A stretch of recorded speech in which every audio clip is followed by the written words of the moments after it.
Order! Order! You are an incorrigible delinquent at times. Behave yourself, man!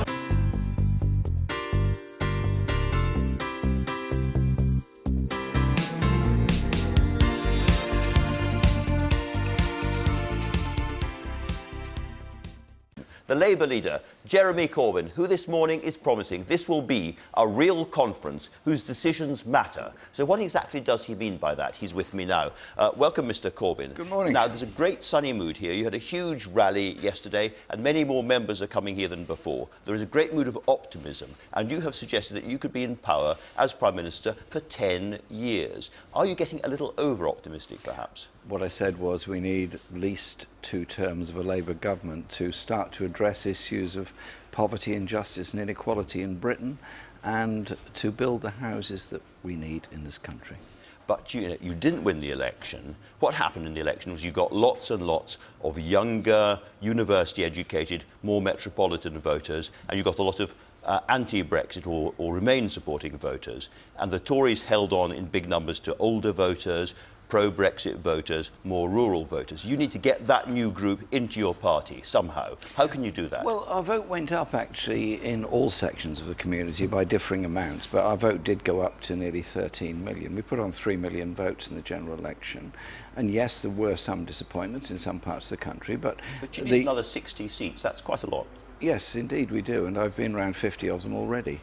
And the party is in good heart and good mood, and the people of this country are utterly fed up with injustice and inequality, pay caps and lack of investment in public services. That's fundamentally the message we were putting forward.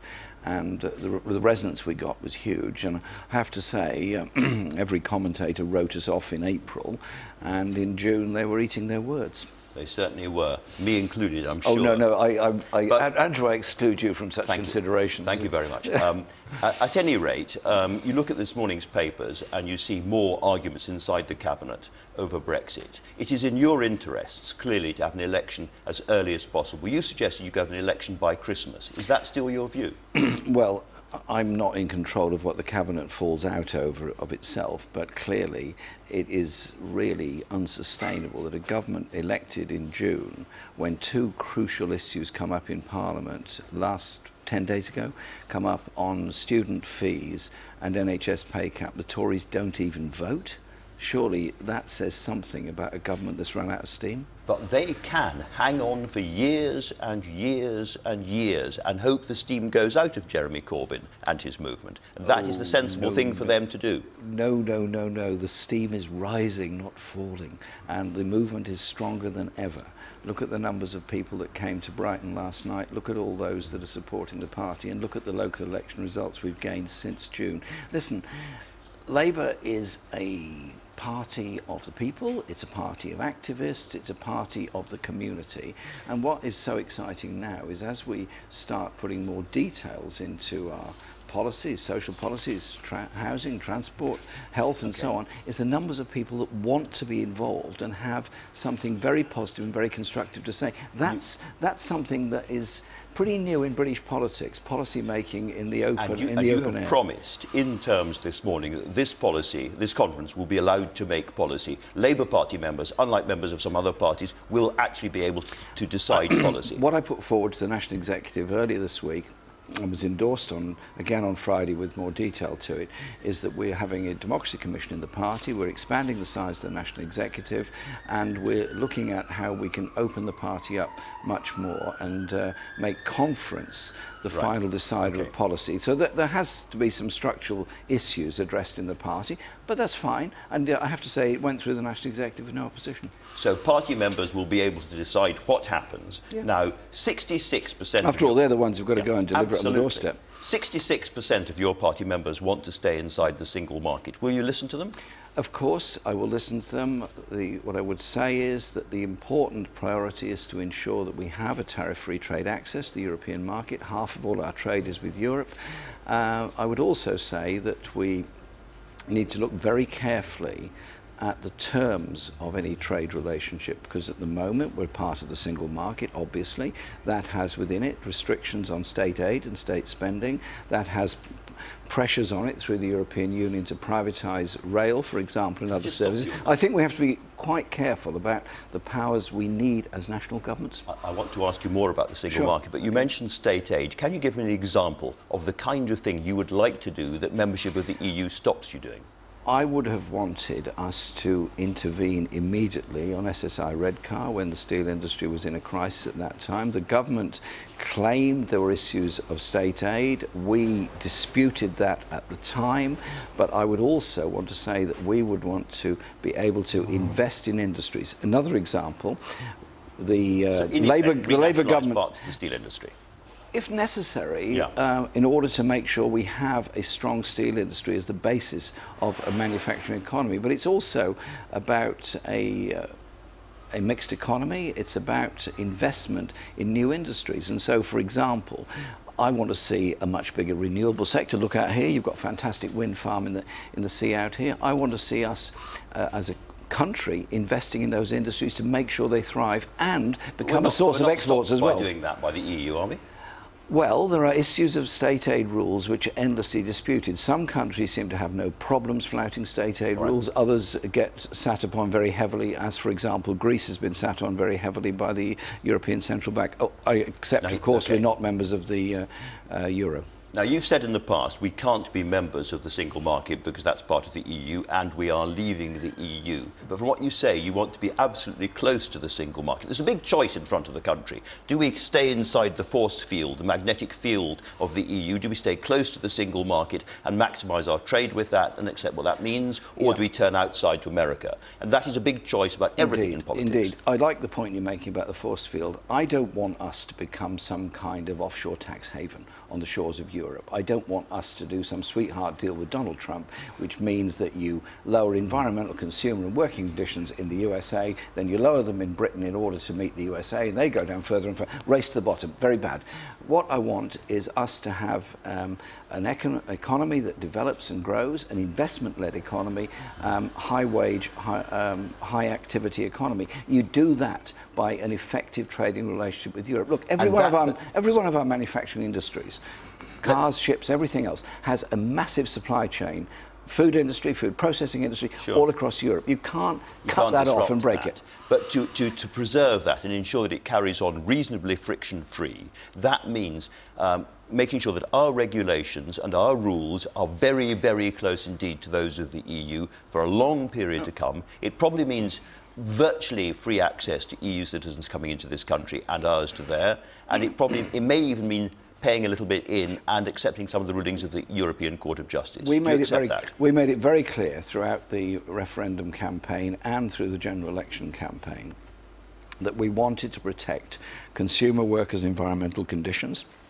We want, after Brexit, to be part of a number of European agencies, because it's important to have that. There has to be some judicial process of settlement of any dispute, and indeed Theresa May finally has come round to that position in her Florence speech. And so you would stay very, very close to the EU in all of those areas, as it were. The referendum took place, there was a result given. I think we have to recognise the economic importance to Europe of us and us to Europe. It's a big choice. I think we have to go down an economic road that continues that good relationship with Europe, because I'm very concerned about the idea that Theresa May and others have been flying around the world this summer, sort of offering all kinds of sweetheart trade deals, which could be damaging to our working conditions in this country. Okay, a large majority of your own members want free movement to continue. Do you agree with them? I understand what they're saying. I understand the point. Do you agree with them? Well, I understand the points they're making, and I understand the importance of workers moving from one place to the other. What I also understand is that there is an abuse of free movement by some employers who have grotesquely exploited some very low-paid workers. That has to stop. But we have to recognise that in the future we're going to need people to work in Europe, and people from Europe are going to need to work here. There's going to be a lot of movement. You say that the Prime Minister's not clear. You seem even less clear yourself as to whether most people, after we leave the EU, will have free access to this country or not. I understand the point about workers, but what about everybody else? What, from outside of Europe? No, inside Europe. Well, inside of Europe, a lot of people are going to come and work here, and a lot of people from Britain are going to go and work there. There has to be an agreement on it and how it's achieved. Listen, go to any Airbus office, go to any Rolls-Royce place, go to any of those places. There are engineers coming from Europe on a daily basis and going back. All of that happens all the time. You can't stop that, and you shouldn't stop that. OK, when it comes to the overall relationship with Europe, we're going to be pretty close.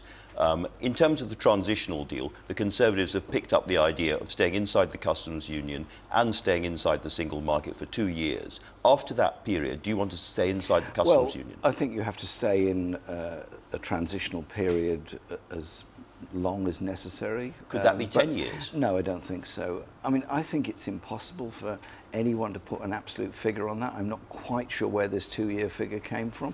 Yes, there has to be transition. We made that clear. Keir Starmer made that clear in the articles and statements that he wrote in August.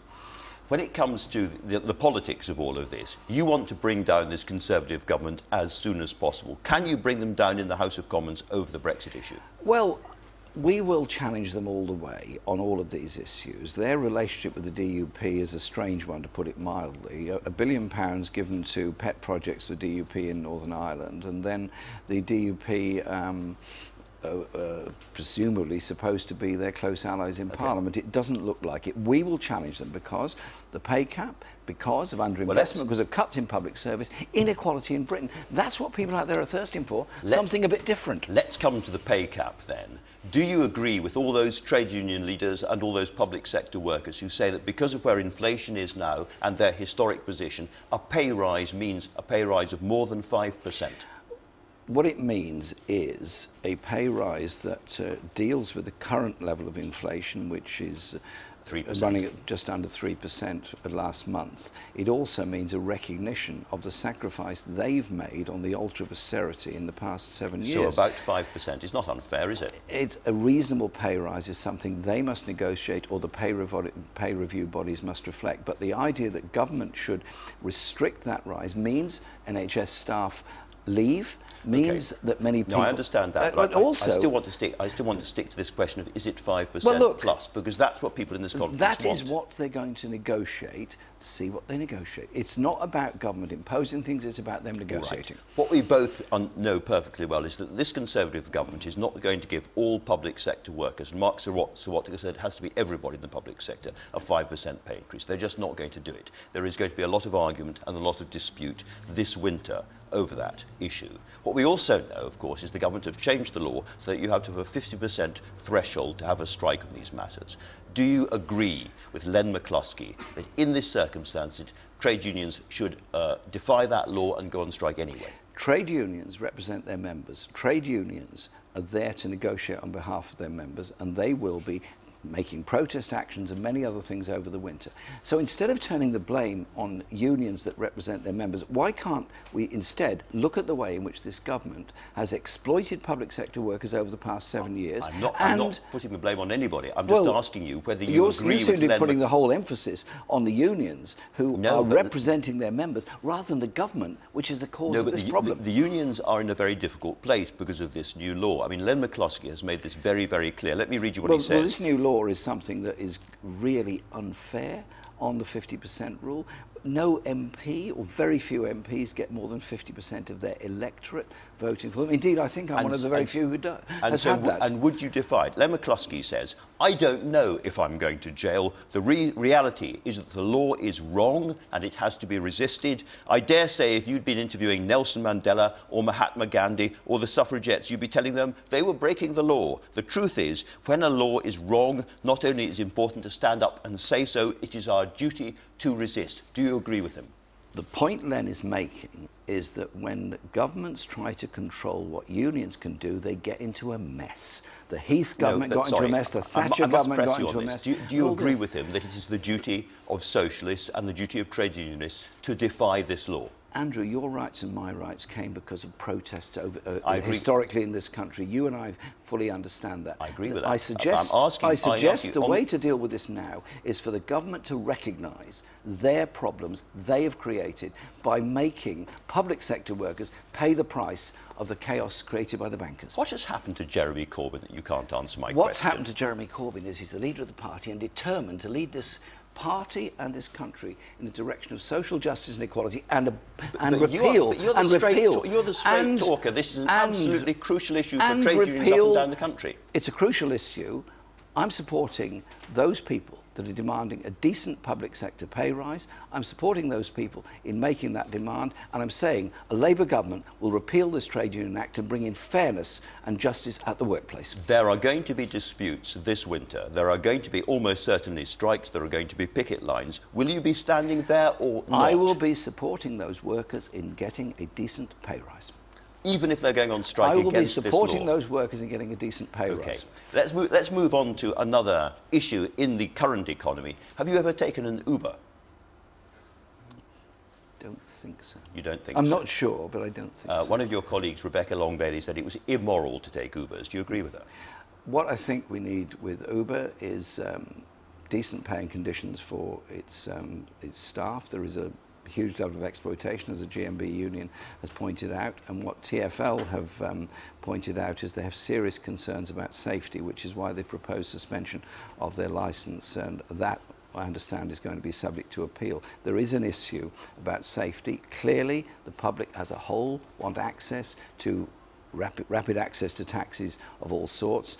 It should be regulated, the public should be protected. Yes, 500,000 people have, as it were, lined up with Uber on this argument. Well, I what they said is they do. want access to cabs, which is fair enough. I'm not sure that the same 500,000 people would support unfair employment practices or would not be concerned about the safety issues which TfL identified in their examination of it. But if Uber answer these points, you would be happy for Uber to carry on. This is the new gig economy. It's either going to go to court or they're going to mend their ways and make a new application, and TfL will have to reconsider it. But I do think there has to be proper regulation of the taxi service and licensing all over the country. There is a great sort of fight going on in the world, if you like, between the biggest global companies, very often the tech companies like Amazon and Google and Uber, on the one hand, and, as it were, democratic politics on the other hand. And it's very clear that you need as much political power as possible to rein in or regulate some of these big companies and make them pay taxes. And it has been the EU, above all with Google, that have led the way on that. And yet you're prepared for us to be outside the EU. What is the case for a democratic socialist being outside the big political group that is taking on the big forces in the world? We had a referendum result which gave us what we've got. Does that mean we can't work with a lot of other people on challenging global corporations, funneling their profits into tax havens? No, of course it doesn't. It means we have to work with governments all over the world on that. You're absolutely right to identify the whole way in which the world has developed is the diminution of power of democratic governments and the increase in largely unaccountable power of very large corporations. If you talk to a government in any country, Africa, Latin America, Pacific, they will tell you that their choices as governments are very, very limited because of the power of global corporations to dominate their economy and the way in which too many of the world's financial institutions have paved the way for these global corporations to have free rein. So you have to work with other people, including the EU, of course. You mentioned Latin America. You have spoken again and again and again about the lessons we can learn from Venezuela. And we now see what's happening in Venezuela today. After 10 years of Jeremy Corbyn, would Britain be doing as well as Venezuela? After 10 years of a Labour government in Britain, you would have good standards of employment, much more equality, real opportunity for all children from all social backgrounds, and you'd have a much more contented society rather than the grotesque inequalities and divisions we have at the moment. A lot of people will listen to a lot of things that you have been saying here and over the last few months and weeks, and they'll say, I like a lot of that. I like what he's saying on public sector pay. I like what he's saying about welfare. I like what he's saying about students and all the rest of it. But in the end, I'm not sure that I trust Jeremy Corbyn and his style of Labour government to look after a market economy. He doesn't understand the market economy. He doesn't like it. we live in a mixed economy, and we would increase the public participation in that economy in order to ensure proper investment across the country. If you take the post-mining areas of Britain, precious little investment in 20 or 30 years, low quality jobs, low pay, real poverty there. That's because there's been a lack of government involvement, a lack of public involvement. So we will set up a national investment bank, we will have regional development agencies, we will invest in all those areas. We would not be cancelling Crossrail for the north, we would not be cancelling Midland Main Line electrification, we would not be cancelling electrification in the southwest. Wherever we look, you're spending more money, and yet the tax raises that you've talked about so far are pretty modest. Can I put it to you that if Vince Cable can be talking about a wealth tax, that's where the wealth in this country is congregated, not in incomes, but in property and in pensions and in wealth. Labour Party needs to start talking about a wealth tax. We put forward proposals which would raise corporate taxation and raise some taxes on the very wealthiest, and also try and deal with the issues of tax avoidance and tax evasion and tax havens. And so I think we are certainly understanding of that, but we also understand the need for investment. If we don't invest, we've got the lowest level of investment in the OECD. Let's get on with it. Let's do it. But to do that, we need to raise the money to do it. Yes. We can't carry on borrowing in world markets forever. You raise the money, but investment brings returns. Investment brings advantage to all of us. Not investing means you have an economic downturn, you suck in more and more manufacturing and other imports. You then lower your tax income in the future. We can't stand still. We have to have an investment-led economy. And when it comes to getting that investment in, as I say, you need to raise the money. I've been researching the 1950s, and Churchill's Conservative government had much higher death duties and so forth than we've got at the moment. Why do we not go back to that kind of regime? Why are you so worried about taxing wealth as a source of that new investment? I don't think I'm worried about taxing the super rich and the super wealthy. What I'm looking at, first of all, is the levels of unpaid tax and evasion, and start with that and move on from there. But the objective surely has to be a stronger economic base for everybody in this country, and dealing with the waste of poverty and inequality. Through the extraordinary nature of the gig economy and the modern world, I'm able to tell you that a lot of people on Twitter are saying they're very surprised you can't answer my question about strikes, because that does seem to be a very fundamental question. And as I say, there are a lot of trade unionists here who want a clear answer from you. So I come back one more time. The clear answer is this. I support the campaign for a decent pay level in the public sector. I will ensure that a Labour government will repeal the existing trade union law and bring us in line with international labour organisation conditions. If Len McCluskey is on the picket line on a strike the government has declared to be illegal, are you with him or are you against him? Listen, I'll be with those workers demanding a decent pay rise. Even if they've gone on strike against the 50% I will thing? be with them demanding a decent pay rise. So you will be on those picket lines? I'll be with them demanding a decent pay rise. That's as near as we're going to get.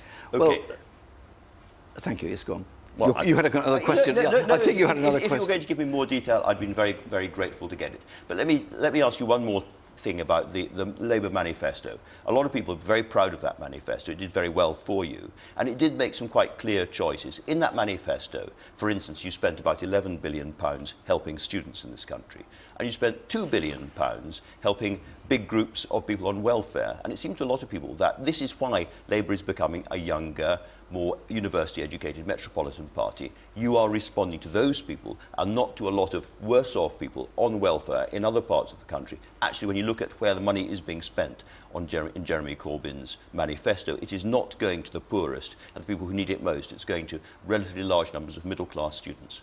We would be giving every young person a chance to go to university without getting into £57,000 worth of debt at the end of it. We would be putting £2 billion immediately into the DWP in order to deal with the awful effects of the £500 cap, and also the way in which people with disabilities are being treated. That would not be the end of the story, that would be the start of it, because we have half of the families with a disabled person as a member of the family live in poverty. There would be a lot more to do, because I am appalled at the levels of poverty amongst people, particularly people with disabilities. I've been coming to these conferences for a very long time. I've been coming so long I can remember when you and the people that you associated with were stuck in kind of pubs on the outskirts of Brighton, as it were. Now you're in the main conference hall on the podium, and all of those people who were in the podium back in those days, the Blairites and so forth, are looking quite lonely in these pubs and conference halls at the outskirts of Brighton. Is this revolution permanent? Well, Brighton is so full of people, I can't think anybody's very lonely at the moment, actually. I mean, they all seem to be... There are a few Labour MPs who look so. Lots of people are having lots of chats and lots of conversations, recognising there's a big movement out there. 13 million people voted for us in the election because they're fed up with the way in which this country is run for the benefit of a pretty small minority of very wealthy people. OK, Jeremy Corbyn, thanks very much indeed. We're joined now by the Deputy Labour leader, Tom Watson. Mr Watson, a very good morning to you. Good morning to you. Let's be clear about this. Rewind a year. I mean, you were wrong, weren't you? When you identified Jeremy Corbyn as posing an existential threat to the Labour Party, you were absolutely wrong. Well, firstly, your proposition is wrong. I didn't say that he was an existential threat, but what I think has moved on since the general election is Jeremy has renewed authority. To get 40% of the vote in a general election, I think, gives him the authority, the power and the right to make the reforms to our party that he sees fit. I hope the conference will back him this week. We've got some tough discussions to have over the next few days, and I hope that will take us to Wednesday with a united conference ready for his speech, where he can outline his vision for changing our country and rewinding some of the terrible things the Tories have done in the last 7 years in government. But what convinced you? Was it Jeremy Corbyn the man, or was it the fact that he performed rather better than everyone expected in the general election? Look, Jeremy is incredibly full of self-confidence, and he went through that general election with every commentator in the land saying that Labour wasn't going to win. He defied his critics, and I think that his critics in the PLP, his critics external to our party, have recognised that he has a great strength of character, and he convinced people in that general election that you can put a proposition of hope, not fear, to people, and people respond to it. We've got 3 million new votes. Now, that is a totally changed terrain for us, and hopefully the conference this week will recognise that, and we will be able to unite around him. He'll be able to outline his vision for the country in his speech, and then it will take us into the next period in Parliament. But just in your answer there, I mean, you concede that there are divisions still within the Labour Party. Well, look, there's always divisions in all parties, right? And it's a game of relativism, isn't it? If you look at the papers today, we started last year's Labour conference with headlines saying Labour splits, Labour split down the middle. Actually, if you read the papers today, it's all about the government splits. It's about Theresa May and Boris Johnson and Philip Hammond giving up on 50 yards from where we are sitting, there are members of the Labour Party calling for Ian McNicol to resign. Well, that is, there are very small numbers of people saying that. That is not the view of Jeremy or me or members of the Shadow Cabinet. We're terrifically proud of our full-time members of staff who delivered a very powerful general election campaign at very short notice. So those people that are demonstrating against our staff are not just bullying, they are wrong. And Ian McNicol enjoys our full support. Still, I mean, appropriately enough, within spitting distance of where we are sitting at the moment, there are people who don't only want to see you, moved away from the post of deputy leader, but would rather not see you within the party itself. That doesn't scream unity to me. Well, again, that's not the view of the vast majority of our 570,000 members. Look, you're always going to get dissenters in political parties, and actually, there's always personal ambition, and when you're in these posts, there's always people that want your job. And one day, someone will have this job, and I won't be the deputy leader. But that's actually irrelevant to the millions of voters out there who want to see change in this country. It feels like there are particles of hope in the air, and that is down to one man. That's down to Jeremy Corbyn, who the question that most people asked me to ask you on social media this morning was, would you resign? And I think I know the answer to that question already. Yes. However, I mean, you called on Jeremy Corbyn to look to his conscience when there was the mass resignation from the Shadow Cabinet. I mean, if there was a similar expression of dissatisfaction from the party membership, would you step aside? Well, I did actually say to our parliamentary party that if I lost a vote in no confidence, I would stand down. Now, it's a totally different context now. Jeremy did lose a vote of no confidence, but he defied his critics and he went back to the membership. And then we had a general election where he defied his critics again. I think he deserves some space to outline his vision for the country and to shape the party in the direction he wants to take it. And I'm certainly going to give him that this week. But if Jeremy Corbyn is, as you allege, in control of the party, why have we seen these changes, for example, to elections to the NEC, the changes that are mooted about, you know, the threshold at which someone can become a candidate for leadership? Jeremy Corbyn's in control. Why these changes? Well, firstly, let me say, I realise for your viewers, me talking about the details of the Labour Party rulebook may be a little bit dull, but one of the things we're discussing this week is to give our members a bigger voice, a bigger say around our National Executive Committee table. That's actually something that people in the party have been arguing for many years. In fact, Tony Blair argued for greater member representation on our NEC. It's taken Jeremy Corbyn to be able to convince our unions that improving the representation of our members on the NEC is a good thing. And I think we should all, and we were all united around that when we discussed it at our NEC this week. I hope the conference will support him in that.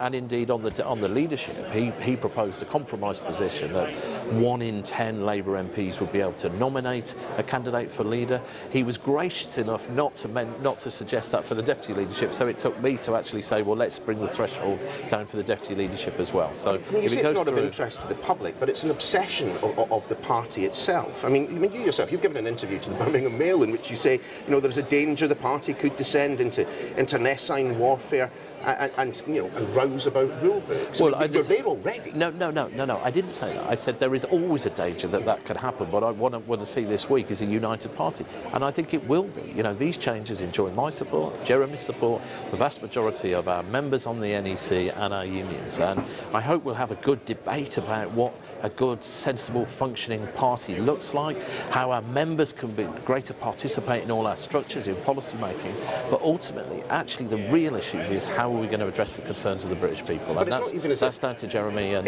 John McDonnell. Indeed, and we will talk, we will delve into policy in just a moment, but I mean, it's not even as if the changes to the rule book are going to stop there. The Katie Clark review, which we voted on, you know, this time next year, you know, includes, for example, you know, enshrining the ability of party members to criticise Zionism. You know, nothing could possibly go wrong with that. Yeah. It talks about putting socialism back into clause 4. Yes. I mean, the battles are going to continue. Well, hold on. Let me just say the conference will be deciding the parameters for that review, but I'm not going to sort of predict the outcome of that. You know, there's 500,000 people that are going to be involved in this in their local parties. Our MPs, our councillors, our MEPs will play a role, and we want to make sure that we get a series of sensible changes through that mean that we're a professional, modern political party in the digital age. Last on this then, would you be happy to see socialism put back into clause 4?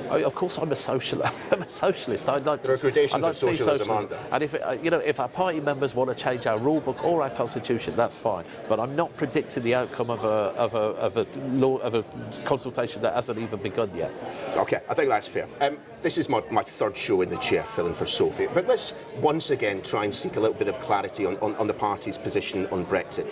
Do you still believe that we could be in the single market after we leave the European Union? Well, look, we've said that the #1 issue for us as a negotiation plan is to make this a jobs-first Brexit, and that means supporting British workers and the interests of businesses. So we think that access to the single market is the key thing so that we can get our goods to market and keep those workers in jobs. But after that transitional period? Well, that's why we called for a transitional period. We were very concerned that Theresa May calling the election and the first 3 rounds of talks failing has meant that there was not enough time to get a proper negotiated settlement. That's why we called for a transition.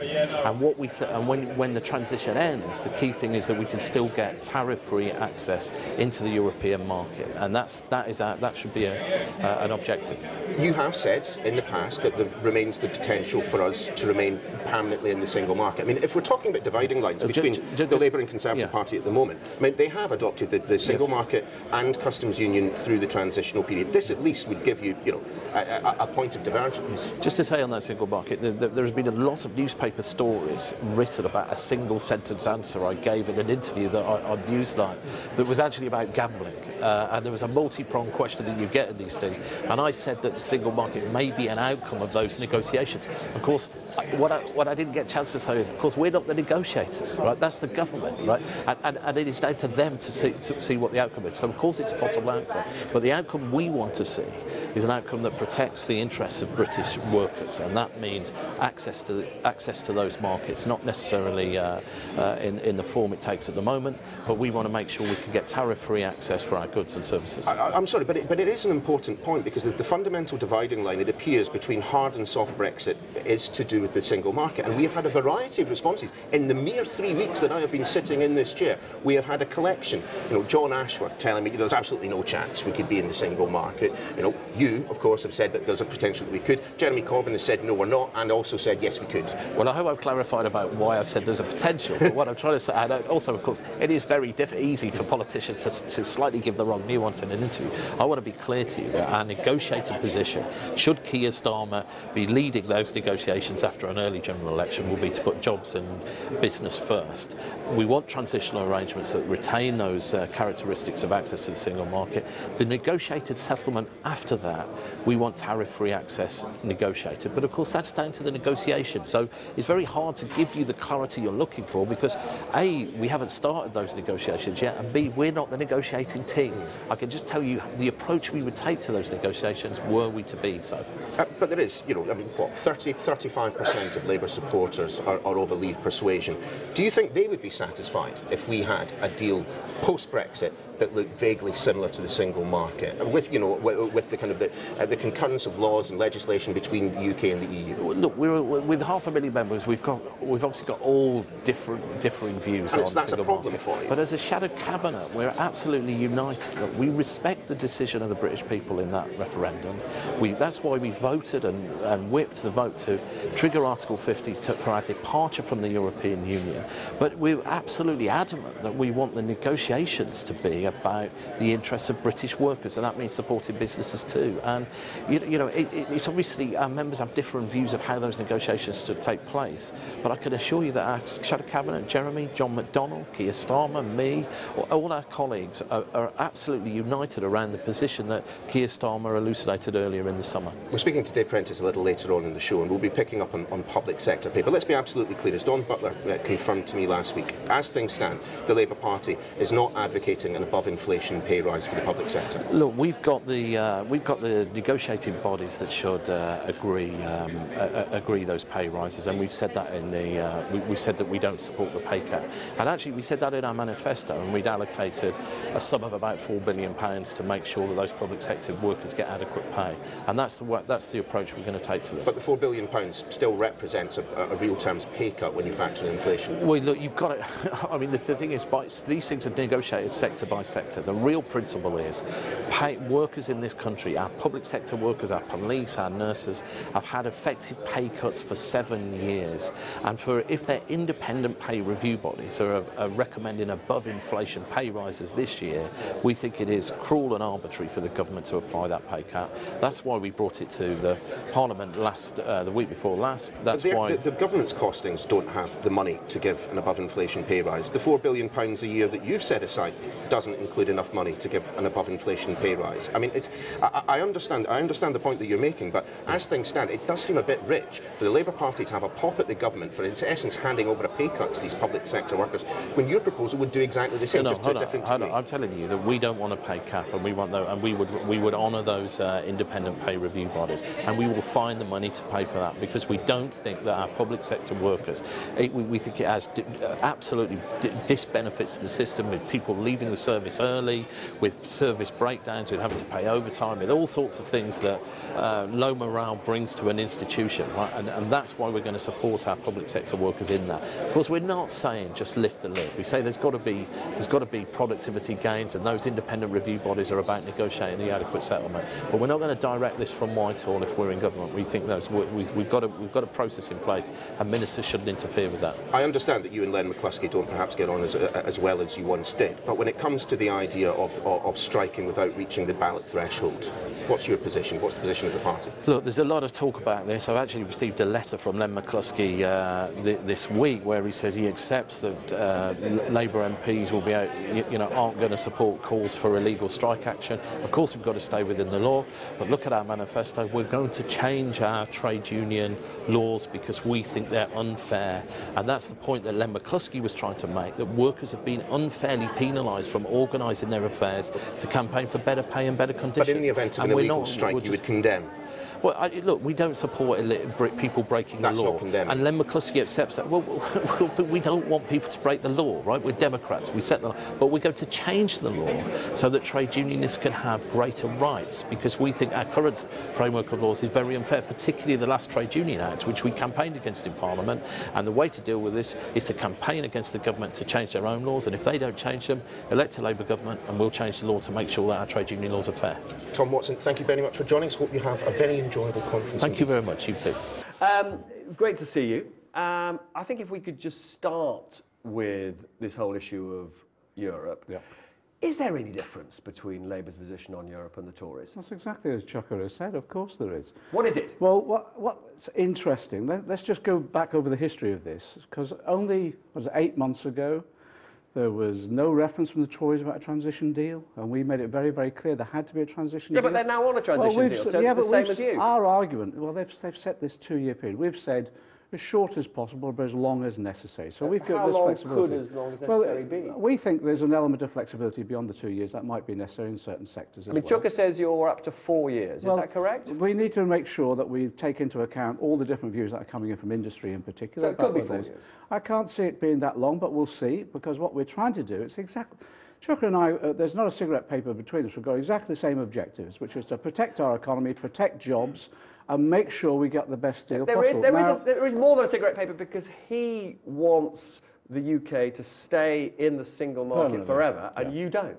We've got a view in that, again, we're about objectives rather than structures. We keep saying this. Our view is that the single market at the moment, in terms of the decision of the referendum, is difficult to see how we can maintain with all the 4 freedoms that need to be guaranteed. However, you know, we're talking to our European colleagues what reforms can take place, how we can achieve a relationship which receives the benefits of the single market. So I think we're moving on in these discussions. And the key issue for us, and we've said it time and time again, there's a ready resolution to all of this that can protect all of us, both in terms of our European colleagues and ourselves, because we depend upon one another. And the big issue for us, and we've been saying it all the time, when you negotiate in Europe, look, I used to be a chief executive of the Local Government Association. I had an office in Brussels. I negotiated on behalf of London. When you negotiate in Europe, you do on the basis of mutual respect and mutual interest. That's never been the case with the Tories. They've torn up, if you like, and thrown tantrums, and as a result of that, I don't think they're capable of getting a decent deal. I'm sorry to sort of press you on this, but it is what people want to know.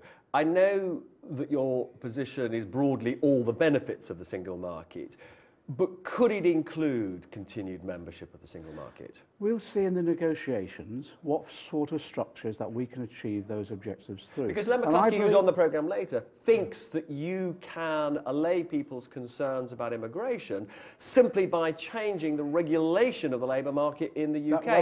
And he thinks you can therefore continue with the so-called freedom of free movement of people. Well, we've said all the way along that what we wanted reforms, because Len's right, because what we didn't want is free movement being used to undercut wages and exploit workers here. And we think we can reach some agreement on that as well. So in that way, we think we can achieve all the benefits of the single market, overcome some of the disbenefits that were perceived in the referendum, in that way maintain close and collaborative relationship with Europe in all our interests. But if you came up with a form of labour regulation that the rest of the EU thought was not infringing that freedom, you would stay in the single market, it wouldn't be the single market. Well, it wouldn't be the single market as we now know it, because it's based upon those 4 freedoms. But it would still... Well, it would still be the 4 freedoms. It wouldn't, because those 4 freedoms would be adjusted, because that's the key issue about free movement. We believe...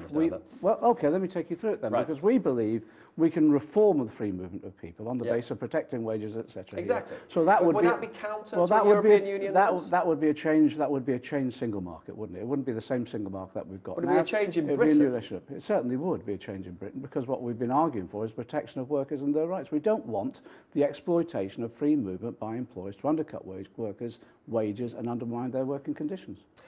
So I think you are moving, it seems to me, closer to a position where some form of membership of the single market is possible. A relationship which is based upon tariff-free access, the structures to be negotiated, but the objectives are the same. Now, you've also been talking overnight about changes to student debt. Talk me through what you want. Well, this has arisen out of, in our manifesto we made it clear we're going to scrap tuition fees. Yeah. That's it, because the system's imploding. But you were criticised by the Tories for hinting that you would abolish student debt, and then it seemed as though you'd flip-flopped after the election. We didn't flip-flop at all. Jeremy said in an interview that we will deal with student debt. Yep. That's exactly what we're doing. So what would you do? Well, let me just go through what's happening at the moment. Yep. Because what we've heard is, as a result of our campaigning, the Tories now are looking at possible changes at the budget in terms of the tuition fee debt. Two things they're looking at is possibly changing the interest rates. Yeah. Well, the interest rates... Would you support that? Yes, I would. Because can I just make a point about that? There is quite a lot of analysis that shows that if you cut interest rates, it disproportionately helps richer students. Let me come on to the other reform. On the interest rates, they put them up to 6%. That's 24 times the base index. So it's outrageous. But poorer students will never pay them because the second issue then is they're looking at thresholds, which I'm more interested in. Right, okay. So I've said if they come forward with those proposals and they're effective in exactly the way you're saying, of course we'd support them. Yeah. But that still leaves the problem that they tripled tuition fees and they increased the interest rates to 6%. That still leaves that huge debt that they've landed upon these students now. The IFS have come forward and said if you wanted to eradicate that increased debt that the Tories have caused, cost 10 billion. Yeah. Now, I think... And that's the debt accumulated by those... their own increase, the Tory increase. And so the debt... implicit on a 3,500 fee would stay. It's the debt between 3,500 and 9. Two things we're going to do. Right. In the preparation for our next general election, our next manifesto, we're going to look at all the debt itself. But this Tory-imposed debt is doing two things. Massively putting a burden on young people, but secondly, it's exactly as the IFS has said as well, if they don't pay it off now, it triples. And the system itself is... But that's the point I really want to ask you. Let me just finish this point. Sorry, of course. Let me just finish this point.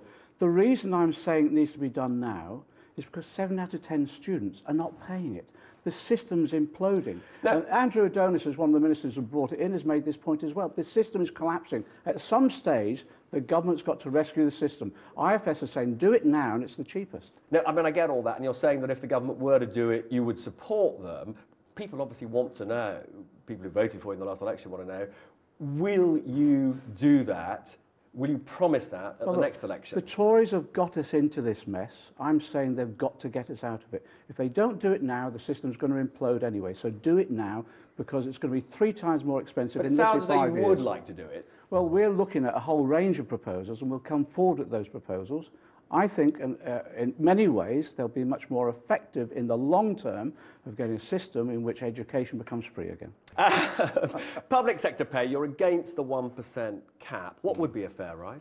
Well, that'll be negotiated. That'll be negotiated. The whole point. More than inflation? Well, we budgeted before the general election on the OBR figures about earnings rises. And that tackled inflation and was slightly above inflation as well. So we budgeted for that. But so you're on the hook for that, Well, our own principle is about restoring collective bargaining, and that's what's needed. So government doesn't get interfere into these negotiations. Let the unions and the employers negotiate effectively. Now, Len McCluskey, who is coming on after you, says there is a genuine risk of strikes. He doesn't like the union reform that says a strike's only legal if you get 30% of members voting, and therefore he's saying there may be illegal strikes in that sense. What is your view? If they don't reach these 50% thresholds, should they strike? I think they will. I think I've been talking to Len and a lot of his members. I've been on picket lines at the BA cabin crew dispute, for example. I've been down at Bart's Hospital.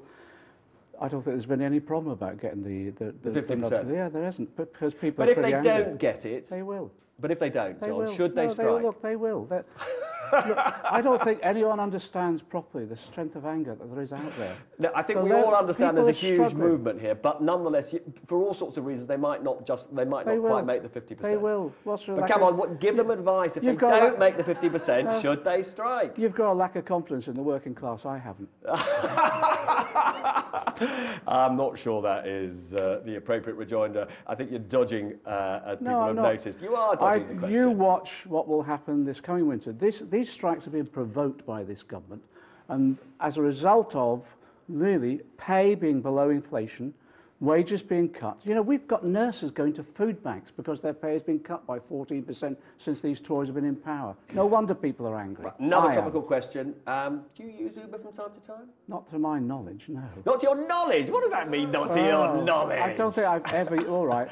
Hand on heart, I don't think I've ever used Uber. And what do you think? Well, I'll give you an example. Sometimes you book a car to come to pick me up, so you see. So I know that we've never booked you an Uber. Oh, that's all right then. Well, I haven't done but what do you think, more importantly, about the revoking of its licence? The right thing? Yeah, the company's a disgrace. You have to abide by the law, simple as that. If TfL have made, they're the regulating body, they've made a decision on this, the company's outside the law, what could TfL do? If they didn't do this, they'd be criticised anyway. So I think the company's at fault here. And they've had warnings, you know. 4 months ago they were told to get their act together, and they still didn't. Now, I've got two very quick questions to put to you. In Politico, there's a leak of an internal document which says that you want a rule change that would make Zionist criticisms not seen as anti-Semitic. Is that a sensible rule change? I'm not aware of that, to be honest. You're not aware of that? I'm not aware of this, no. But would it be a sensible change? Well, I haven't seen it, so I can't comment on it, really. And then finally, we always ask our viewers for a question to put to you, and it was a barrage, but there were quite a lot on a similar theme, so I'm going to ask you it. How do I grow a magic money tree? Well, it's interesting, because I think what you could do is, first of all, contact Philip Hammond, because they found it when they wanted to pay $1 billion to the DUP, didn't they? Well done. Listen, lovely to have you with us, and we'll see you again soon, I hope. We will. All the best. So now I'm delighted that my two guests in Pastry Corner haven't run away, Katie and Chuka. Chuka, I was rather struck. I felt that was the closest, I mean, maybe I'm wrong, I thought that was the closest that I've heard from the Shadow Chancellor that Labour might well end up staying, or being committed to staying in the single market. Did you read that into it? I thought the tone was encouraging, and I want us to get to the final destination. But I mean, there are a few points there. First of all, it's important to note that freedom of movement is not unconditional. So it can be restricted at the moment. If you've moved here and you've been here for 3 months and haven't got work, you can be required to go back. But we don't enforce those rules, and different governments have chosen not to do that. The second thing is, I mean, John is right in terms of we shouldn't over-obsess about structures, but in the end, structures, you know, the means shape the ends. And if you want frictionless trade and you want to put jobs first, the only way, in my view, you can do that is by staying permanently a member of the single market. And I think the final thing is, I just cannot see how government is going to be able to negotiate a trade deal within 2 years. You're going to need longer than that, which is why I think in the end you will need a transition period going beyond 2 years, up to 4 years. That's absolutely clear to me. Just from a practical point of view, I mean, if you look at the trade deal, complex trade deal that was done with Canada, I think that took 5 years to negotiate. So I just cannot see us getting one in 2 years, which is why transition will need to be longer than that.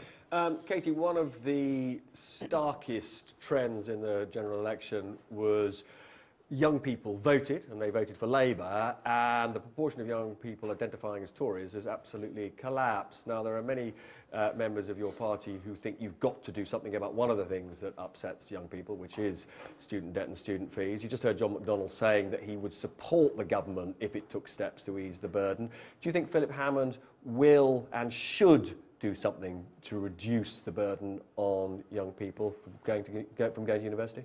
I think he will and he should, certainly. I know that when I was at number 10 Downing Street, I felt that 6% interest rises were just too high. Did you argue that internally? Absolutely, and I felt that we needed to concentrate more on young people. I actually didn't hear much more of a commitment from the Shadow Chancellor this morning, because I was looking to see whether or not they would scrap tuition fees altogether, because that's what thousands of young people voted for when they went to well, no, but he is polls. on the hook for that. When they went to the polls, and then it became an aspiration, so I'm not quite sure we're there yet. No, he's here, he's going to tell you what the policy was. It's scrap tuition tuition fees altogether, but the student debt, that is the aspiration, which we don't know, you know, it depends how much money we have. I thought he was moving towards scrapping debt. I'm still here. In the manifesto, it is scrap tuition fees, and we will. Well, I felt that there's still some more wiggle room there, but I'd like to see more. Come on, Katie, that was for you. I'll write it out and give you a promissory note. I didn't hear one word from Shadow Chancellor this morning about housing. Thousands of young people don't go to university up and down the country, and nobody's speaking about housing. We really need to make more affordable housing across the board. Right, actually, we can't get on to housing now. Big and interesting a subject. Our manifesto. You better read it properly this time. Listen, Allegra, please. Well, intervene. Indeed, I don't know if you can tell at home what a good mood our Labour guests are in right now. This is partially because they had a pretty good year. They went into that election braced for electoral humiliation. They came out with something of a success on their hands. Now they are saying they're the party of the mainstream, and that, possibly this is because the electorate has shifted to the left. Now, have a look at this. When you look at this, you might think they've got a point.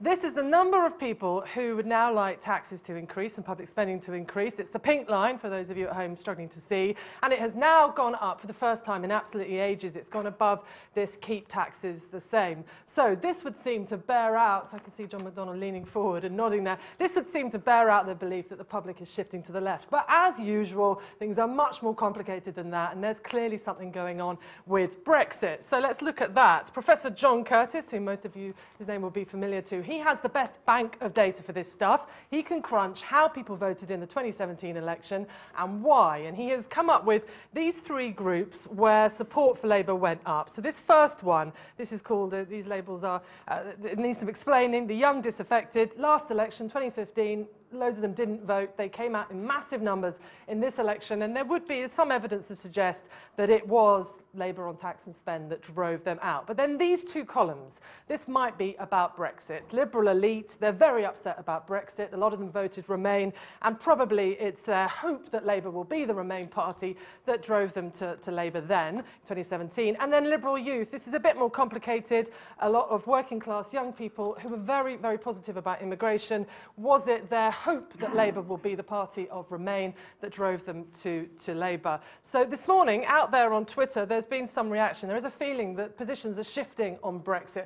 We've got this has been pointed out by Paddy O'Flynn. He is UKIP, and he is saying that to many voters, it will appear that the government and the opposition, Labour, have begun a bidding war on who can go for essentially the softest Brexit.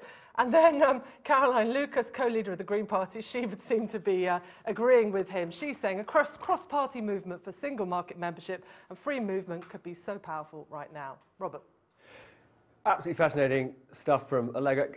Chuka, what do you think predominantly drove Labour's surge in the last election? Was it that you were seen as more pro-European, even though actually your manifesto wasn't that different from the Tories? Or was it that actually the centre of gravity in British politics has shifted fairly significantly to the left? I just don't think people on the doorstep in Streatham, my constituency, don't talk to me about left and right. They talk about what's right and wrong and what's good for the community, their family and them as an individual. I think the three things for me is I think people are just fed up with austerity. Tory austerity that is in particular clobbered young people. Isn't that a shift to the left? Well, I'm not sure I quite see that. I think it's quite a mainstream thing to be anti this kind of miserable, cruel austerity that people have had since 2010. Okay, but Europe, I think the second how thing, important was well, Europe? secondly, on the doorstep, how important was Europe? Well, I'm probably not the best person to ask about that because I represent Streatham, which scored the highest Remain vote in the country. And so Brexit came up a lot, and people felt that the best way of stopping the head rush to a extreme job-destroying Brexit was to vote Labour. And I've been, pretty not shy in coming forward about what I think about these things.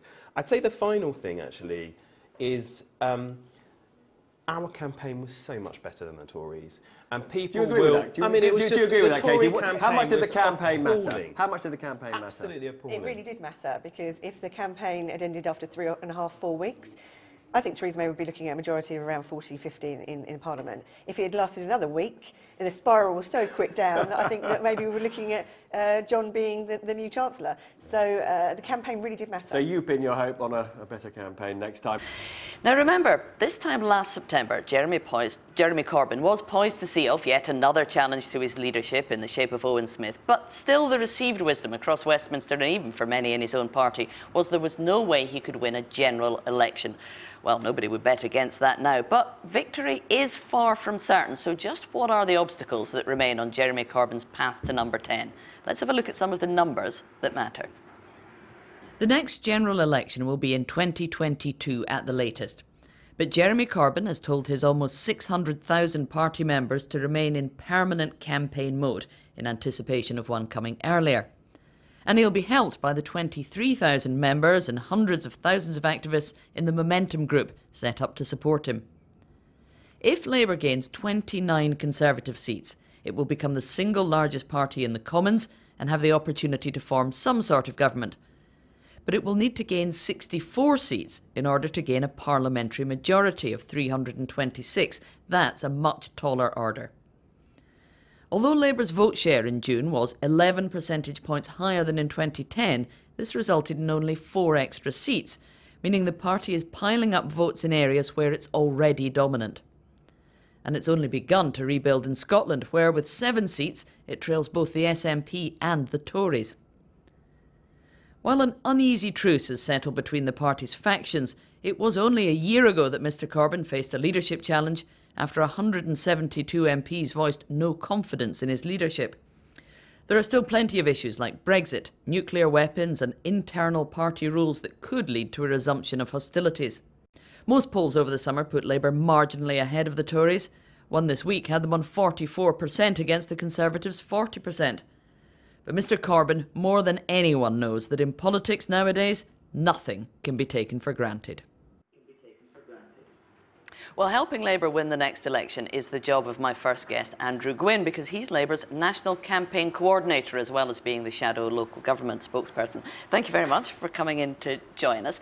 Now, everybody here is very pleased because Labour did much better than even the party themselves expected in the general election. But you didn't win, and you were fighting a pretty poor Conservative campaign. Chris Leslie says you missed an open goal in June.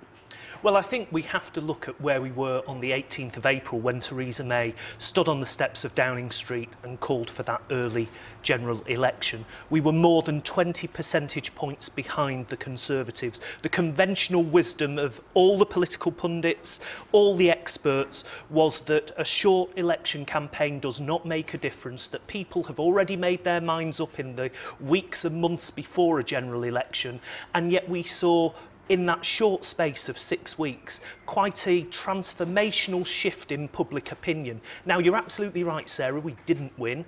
But no, I mean, you were 54 seats behind the Conservatives. I mean, it's winning on June the 8th that matters, not where you were on April the 18th. But I think, you know, I came on programmes like this at the very start of the general election campaign, and I was laughed out of the studios, I was laughed off College Green because the Labour Party just wasn't even in the race, we were told.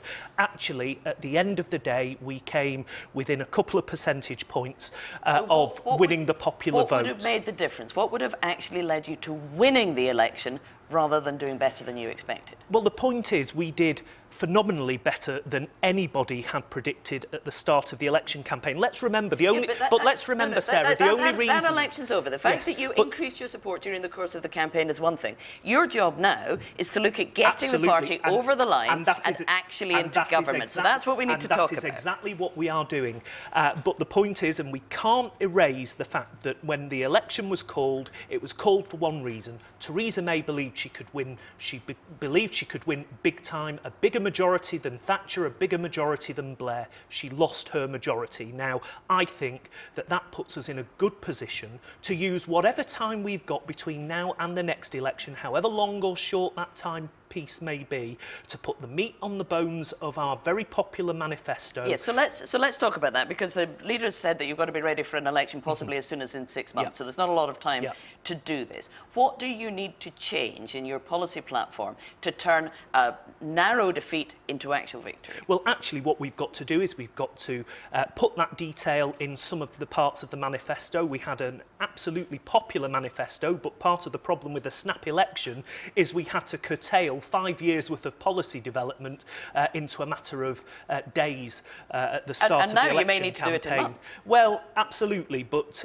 we can start that process. That's what this conference is all about. It's about debating the issues, it's about debating the policies and engaging the members, the many hundreds of thousands of members that we now have in the Labour Party. That enthusiasm that Paul Mason was talking about is very real and very evident in constituency parties around the country. Let's look at who that enthusiasm comes from. You did very well with students, for instance, with younger people, with those with a university education. You did less well among older white working class voters in post-industrial areas. If you look just along the coast from here at Southampton, you won Southampton Test by a very good margin, where there are lots of students. You lost Southampton Itchen, which is more of a predominantly white working class constituency. You were going to have to win back those voters to take power. How are you going to do it? Well, of course, it was a mixed picture around the country. My own constituency is a very white working class constituency, and the Labour vote went up by 12.5%. But you recognise that this is where you do need to win votes. That we have to win those constituencies that in the past we have won to form a Labour government, and I accept that. And that is why one of the first things that we've done is we've carried on with the campaigning that we had over the general election, so in the summer recess. But that was campaigning that didn't persuade enough of them to vote for you. Nevertheless, in the summer recess, Jeremy Corbyn visited 50 constituencies. He ended in Mansfield with a crowd of 2,000 people there.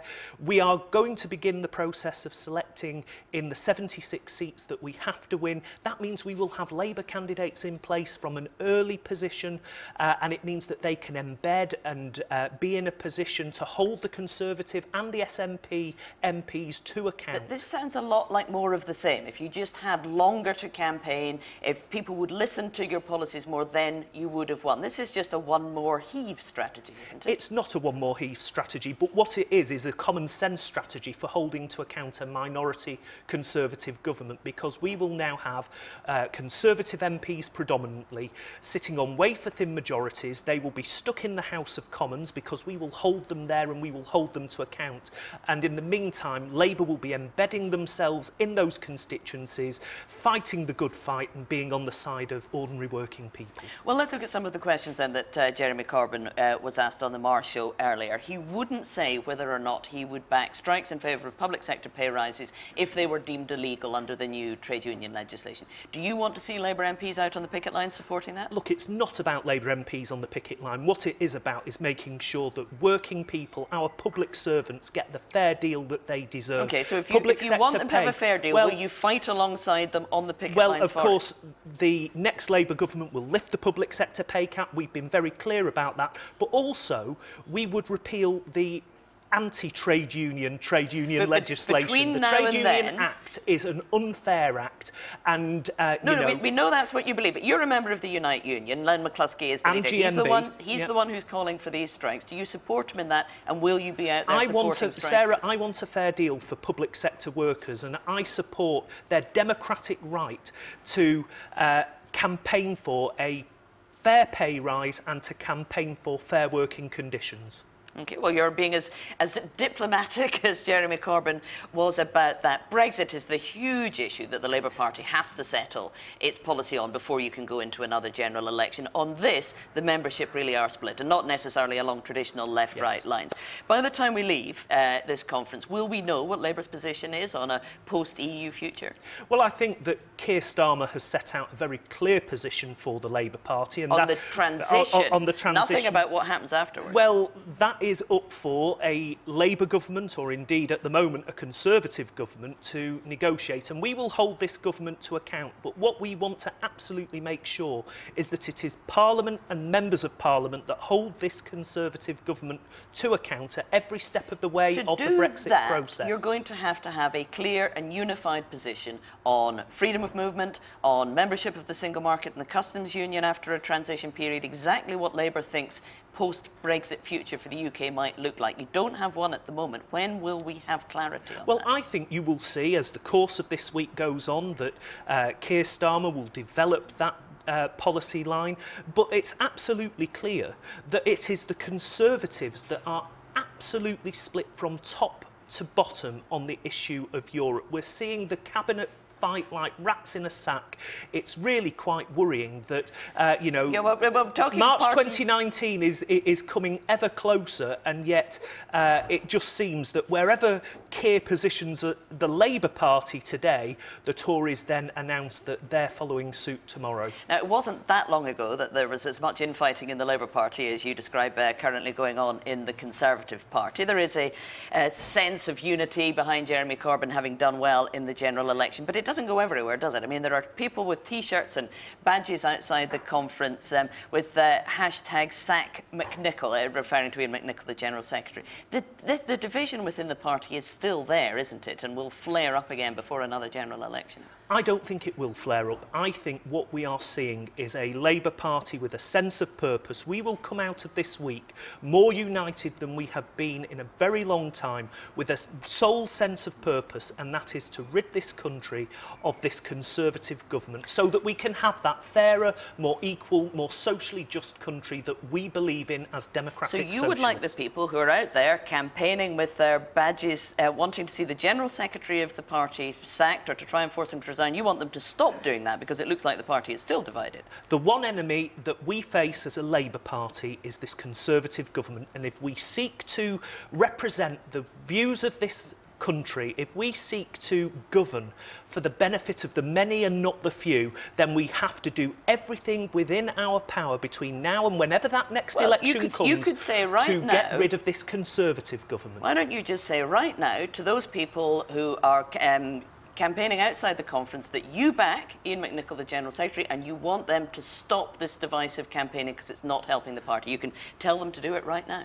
Ian McNichol is the General Secretary of the Labour Party. And he has your support? He has been a good General Secretary of this Labour Party. I worked very closely with Ian throughout the general election campaign. I don't want to see Labour Party activists putting its fire on the Labour Party. The Tories are our enemy, and north of the border we have to win back seats off the SNP too.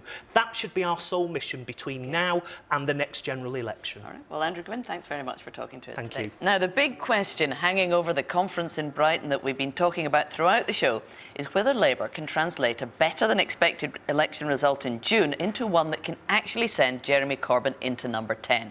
We know he's won over many people in places like Brighton, but what about just along the coast in Conservative-held Shoreham? Ellie Price has the mood box and the balls to find out. We've come just a few miles down the road from the Brighton Conference Centre to sunny Shoreham by Sea. It's been a safe Tory seat for as long as pretty much anyone can remember. But in June's election, Labour caught up, and now it's a marginal seat. So, can people here see Jeremy Corbyn as the next Prime Minister? Will he be in number 10, or is there no chance? If you change your mind, take a chance on the first in line. I think he makes a lot of sense, and I think he reaches out to a lot of the public, and I think he's really been great at getting the young person's vote. It's about his policies, and the manifesto was well thought out and made very good sense. It's pretty conclusive so far, isn't it? Because this was a very safe Tory seat. Not anymore. No. I think he has qualities, but I don't think he has that something. Jeremy Corbyn as the next Prime Minister, could you see it out or not? No. No. Well, I can't keep up, but it was a no. There you go. Why no chance? He's just not Prime Minister material. Give Theresa May a chance. She's doing all right for the country. He doesn't even look like a Prime Minister. Would you like the Prime Minister to look like that? With a beard, look really dirty. Surely it's not about whether you shave or not, though. But don't forget, you know, when you have somebody as a good representative, internationally. I'm going to a party as well, a party conference, but it's probably not as fun as yours. Yeah, I was a Tory, but I'm a Corbynist now. But yeah, no, I think he's the only one who's going to look after us. There's a load of students that don't pay tax and voting for them because they don't know. Our politics is absolutely a nightmare. Right, that geezer gets in, I'm on the first plane out of here. Question time, isn't it? Come on, in it goes. In it goes. Get rid of Theresa May and put Jeremy Corbyn in. Right. Can't be clearer than that, can I? Because he's going for in the future, apparently.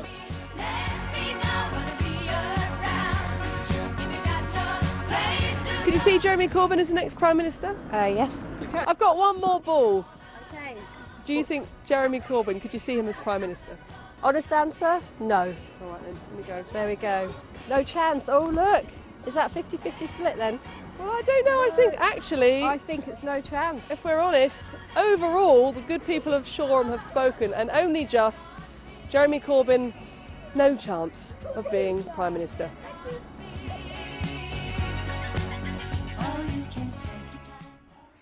That was the result of our utterly unscientific mood box in Shoreham. And back in Brighton, we're joined by somebody who did win an election for Labour this year. It's the Mayor of Greater Manchester, Andy Burnham. Thanks very much for joining us. Hot You're welcome, foot from the MPs versus journalists football match. Were you winning that? Not so good. 6-0 down, I think, at the last count. So not a great start. Anyway, the point is, can Jeremy Corbyn win an election? The party's behind him here after the performance in June. Can you see him as Prime Minister now? Yeah, I can. And he caught the mood, didn't he? I think the country was crying out for a real change in politics. I think they felt that the political parties have got too close to each other in the middle. And I think there's a process of renewal going on here. You're a Corbynite now. Well, you may remember, I didn't resign last year when others did. I lost to Jeremy. And I understand why I lost, because, as I say, people were calling for a different type of politics. And some of the things that Jeremy's saying on railways, they chime with people. People are fed up with everybody making a fast profit for themselves and not caring about the greater good. So I think that the times are changing, and Jeremy's spoken to that. So it was 2 years ago you were standing against him for the leadership. Had you won that leadership, do you think Labour would actually have won the general election, or would you not have done as well under you? Oh, obviously, I'd like to think so. But I don't know whether I could have built such a groundswell of support and really kind of energised so many people. Obviously, I like to think I could, but Jeremy has done it, and you've got to give him great credit for that. He got close, but he didn't get there. And of course, the whole purpose of the Labour Party in this gathering here is to try and work out how to actually win power. What do you think the party needs to do between now and the next election? Yeah, well, there was a lot right in that manifesto, but I would say now you've really got to go that extra step when you're getting towards government, and you've got to apply that really tough credibility test. So if you take a policy like tuition fees, I mean, if I had that money in Greater Manchester, £1 billion, let's say, that would be our share of that policy. Yes, I would help university students, but I wouldn't spend it all on university students. What about kids on the apprenticeship wage, which is only £3 something an hour? What about young people who want a technical education? They're more than half, and we've got to be doing something for them as well. So that would be my message to the party. It's good to have policies that kind of connect with people, but you also have to say, well, is this really fair to everybody? And I think young people who want a technical education are often forgotten, and I don't want to see the Labour Party doing that as well. You won in Greater Manchester. What can you take from that experience, do you think, that you could feed into the Labour Party looking for the kind of victory you achieved? Well, I did put young people at the heart of my campaign in Greater Manchester. I said very clearly, very directly that for too long, politicians have been kind of promising everything to older voters, assuming that younger people don't vote. So as a forerunner, I did that, and we got a lot of kind of enthusiasm around the campaign. And I said to Jeremy, you should do something similar, So that worked for me. But also, I really went out and asked people to help me write the manifesto. So we're trying to change politics in Greater Manchester, get away from the old point scoring and the tit for tat, go back to people, engage them in the debate. And I think there's some really exciting things happening there, and I'm proud of what's happening. So you're talking about the appeal to young people. I was asking Andrew Gwynn earlier about the problem that Labour didn't seem to do so well with older, white working-class voters in some of the post-industrial areas, like in the north of England. Does the party need to work on an appeal there as well, if it's ever actually going to get into power? Oh, absolutely, and I think there is definitely work to be done there. Obviously I'm not speaking here at the conference this year. Now, I would probably say that after 10 years of my speeches as Cabinet Minister and Shadow Cabinet Minister, my dodgy jokes, I think people probably deserve a break from that. So it's not about me having a divine right to speak at conference, but it disappoints me that there is no prominent northern voice from one of the cities speaking to balance Sadiq Khan, who's speaking, which is absolutely right as well. So where is the northern voice? And, you know, this is not a Jeremy criticism, by the way. This is institutional. Under Ed, Gordon and Tony, I said the same thing. The party is too London-centric. I get laughed at for saying it, but I'll keep on saying it until they change, because it is, and it isn't thinking enough about getting a strong message to those voters in the north. Well, if you look at the Shadow Cabinet, not only does Jeremy Corbyn represent a North London seat, but some of the biggest names in the Shadow Cabinet have practically adjacent constituencies in London. Do you think it means they're not really designing policy that will appeal to voters in the places like the north of England? Well, of course, alongside them, you have Angela Rayner, who's just a fantastic, authentic voice from Greater Manchester. Andrew Gwynn, my good friend, again, doing great things. Debbie Abrahams. I mean, the voices are there, but what troubles me a little is that we've got the Mayor of London speaking, but not the Mayor of Liverpool City Region, Steve Rotherham, and not the leader of Newcastle City Council and leader of the Labour LJ, Nick Forbes. You know, why haven't we got balance here in terms of the message? Is that because Labour's not really committed to devolution to the English regions? Well, that's the worry, isn't it? Not just about the personality side of it, or you know, or the northern voice. What does it say about the party's commitment to devolution? Well, it could suggest that it's half-hearted, and so.